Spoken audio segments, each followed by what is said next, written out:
अगर कल पाकिस्तान पर हमला होता है तो क्या सऊदी अरब युद्ध में कूद जाएगा? और अगर क्या हुआ तुर्की भी साथ आ गया तो क्या दुनिया को एक नया इस्लामिक नाटो मिलने वाला है? और सबसे बड़ा सवाल, क्या भारत क्या करेगा इसमें? आज की ये स्टोरी सीधे भारत की सुरक्षा से जुड़ी है। देखो, नाटो का मतलब होता है एक पर हमला, सब पर हमला। अब सऊदी अरब और पाकिस्तान ने ऐसा ही एक समझौता किया है, नाम है SDMA। इसका मतलब ये हुआ कि अगर पाकिस्तान मुश्किल में फंसा तो सऊदी अरब भी उसके साथ खड़ा हुआ दिखाई देगा। और अब खबर यह है कि तुर्की भी इस ग्रुप में आ सकता है। यहीं से शब्द आता है इस्लामिक नाटो। ये इससे भारत को क्या फ़र्क पड़ता है? फ़र्क पड़ता है क्योंकि तुर्की खुलकर पाकिस्तान के साथ है और कश्मीर पर भी भारत के खिलाफ बोलता है। यहाँ तक कि ऑपरेशन सिंदूर के दौरान तुर्की ने पाकिस्तान को मिलिट्री ड्रोन और टेक्नोलॉजी दी। अब सोचिए, अगर पाकिस्तान अकेला नहीं बल्कि 2 और 3 देशों के साथ खड़ा हो तो भारत की रणनीति क्या होगी?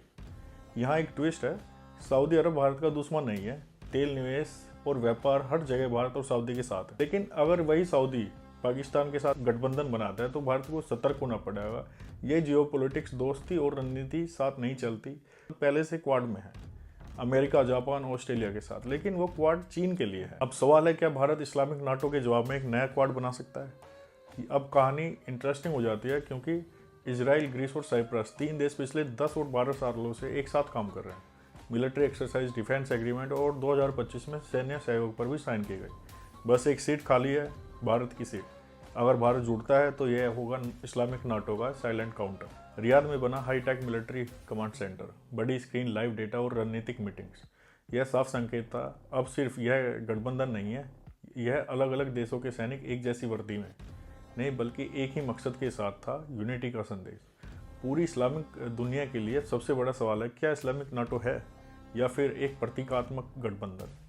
नाटो जहां पर एक पर हमला यानी कि सब पर हमला, लेकिन इस्लामिक गठबंधन में ऐसा कोई कानूनी नियम नहीं है। यहीं से फर्क साफ होता है। दुनिया भर के एक्सपर्ट 2 हिस्सों में बंट गए। चीन की नज़र सड़कों पर नहीं, रणनीति पर है।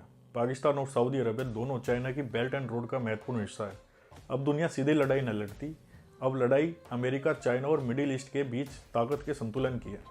ट्रेड रूट्स, ऑयल रूट्स और मिलिट्री रूट्स, जो इन पर काबू रखे वही सुपर पावर। भारत इस पूरे घटनाक्रम को बड़े ध्यान से देख रहा है क्योंकि जियोपॉलिटिक्स में कोई भी सुधार, कोई भी बदलाव सीधा असर डालता है। भारत और सऊदी अरबिया आज स्ट्रेटेजिक पार्टनर है, लेकिन पाकिस्तान की मिलिट्री भूमिका इस पर एक नई चिंता जरूर पैदा करती है। साउथ एशिया पहले से ही संवेदनशील इलाका है। यहाँ शक्ति का थोड़ा सा भी बदलाव बड़ा असर डालता है। एक रास्ता युद्ध की ओर जाता है और दूसरा रास्ता शांति की ओर। फैसला आज के नेताओं को करना होगा। सऊदी अरबिया, पाकिस्तान और सहयोगी देश सभी अपनी ताकत धीरे